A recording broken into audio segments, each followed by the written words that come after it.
কৃষ্ণ বলে কাঁদাটা তো সোজা নয়। কৃষ্ণ বোঝেন কেন কাঁদছে।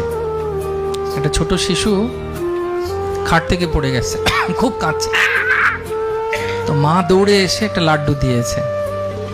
তখন ছেলেটা দেখলাম, বাহ খুব সুন্দর, তো খাট থেকে পড়ে যাও, হ্যাঁ করো, লাড্ডু। যে লাড্ডুর বোতলটা কাছেই পাওয়া যায় না, হাতে চলে আসছে। তো পরের দিন ইচ্ছে করে পড়ে গেছে, পড়ে খুব কাঁদছে, খুব কাঁদছে, খুব কাঁদছে। তো মা তো আর আসে না। তারপরে মায়া কান্না বন্ধ করে চোখ মুছে মার কাছে রান্নাঘরে গেছে, গিয়ে বলছে, মা কালকে কাঁদলাম, তুমি এলে, আজ এলে না কেন?